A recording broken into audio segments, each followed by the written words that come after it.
is up mga kachat, today is another day. Ngayon is month of January and ngayon is 2024 na, no? So napakabilis ng oras at ng panahon at ng taon ng mga katsa.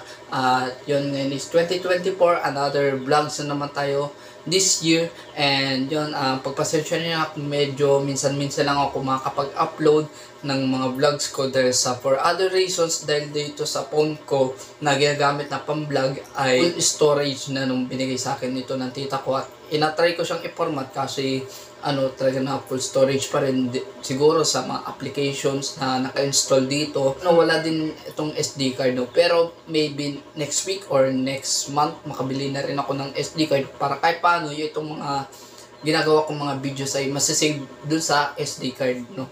Para patuloy yung pag-upload ko ng mga videos, lalo na sa tugtog ni Cha at mga vlogs na binibigay kong tips. So, then this year, no, ay magkakaroon din tayo ng live streaming, no, at hope na makanood kayo or siguro mag-start ako mga gabi ganun. So it depends naman sa mood ko or sa schedule ko, no. So abang-abangan na lang ninyo ng mga katya. So sa mga hindi pa nakapag-subscribe at naka-follow no, sa TikTok ko, sa FB page at lalo na dito sa YouTube channel ko, please like and follow and subscribe na kayo. Gusto ko na ma-monetize YouTube channel ko. Please naman, baka naman. So dito sa video na ito ng mga kachay, pag-uusapan natin na kung tayo bibili ng personal nating gitara ay saan ba mas maganda. So kung pupunta pa tayo sa guitar store or bibili na lang tayo ng gitara through online, and bibigyan ko kayo ng guides and tips sa pagbili ng personal ninyong gitara. So nagawa ko talaga itong video na ito, no, para matulungan ko yung mga baguhan sa pagbili ng personal nilang gitara or kahit sino pa man, no, kasi may times din sila na natatakot or nagadalawang isip na bili nilang gitara dahil may mga ayos din naman sa pagbili, at may times din na 100% na napapansin ko through social media na may mga damage yung nabili nilang gitara kahit nabili nila sa personal na guitar store or nabili nila through online. Hindi ko na patatagalin pa, ipapaliwanag ko ito yung dun sa dalawa na sinabi ko kaganina para maliwanagan kayo, no. So kung may mga clarifications or may mga idadagdag kayo ay i-comment na lang ninyo dito sa video na ito ng mga katya. Unahin na natin dun sa pagpunta sa guitar store, no. So kapag tayo pupunta sa mga guitar store, makikita natin yung mga model na gitara na gustong-gusto nating bilhin. Like example, no, kunwari Les Paul yung gusto ko, tapos nakita ko itong Les Paul na nakasabit. Makakapit natin siya through personal, no, kung mabigat baga at magaan.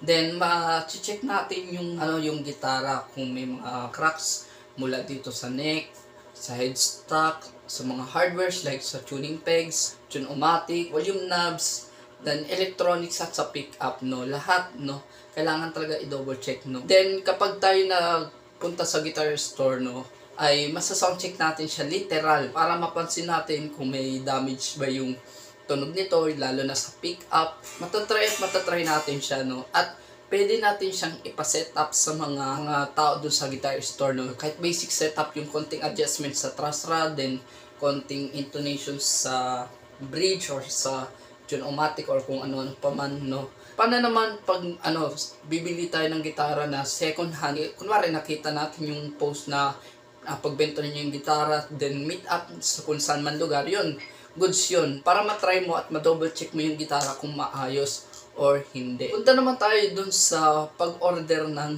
gitara through online. Ito yung mga nangyayari, napapansin ko talaga sa social media na, kunwari, umorder ka ng gitara, kita mo sa picture, napakaganda, then nakita mo sa mga comments na good yung ratings, ganyan-ganyan. Then na-order mo na, na-place order mo na, tapos hihintay mo na lang siya ng ilang araw at dumating yung araw na dumating sa iyo yung gitara at may damage at may mga nangyari, yun, parang trauma ka na sa pagbili ng gitara through online. Pero may mga goods naman na order or yung dumating yung gitara na maayos, safe naman yung gitara at walang damage. Pero yung talagang point ko dun ay yung may mga nasisira or may damage yung gitara nila dahil sa other problems sa pag-shipping. Siyempre, kapag tayo order nga ng gitara, no, hindi lang gitara yung nandun, no, maraming mga products na may mga in-order ng mga mabibigat, may mga magagaan, ganyan-ganyan. Kaya, yun yung kinakatakot ng mga ibang tao. Lalo na yung pagbibili ng gitara na second hand tapos shipping na lang tapos yun, may damage pala. So, talagang nakaka-trauma at sa looban natin, sa damdamin natin. Sana hindi ko na lang binili ito, ganyan. Sayang yung pera, no? Pinag-ipunan mo, tas nasayang, ganyan. Talagang nakakaano sa damdamin natin, no, mga katya. So, may mga guitar store naman na mapapagkatiwalaan na order ka na lang talaga sa online dahil malayo yung place mo sa guitar store, ganyan. So, may pagkatiwalaan naman at yung maayos yung pagbalot, no? Kumbaga, inalagay na lang nila ng disclaimer dun sa box na ingatan, na ganyan. So, wag i-itcha. Yun yung kinakatakot ko dun, na-itcha, ganyan. Doon sa dalawa na sinabi ko kaganina, so, ano ba ang mas maganda? Pupunta pa tayo sa guitar store or ma-order na lang tayo through online? Nasa sa inyo naman yun kung ano mas gusto ninyong bet, no?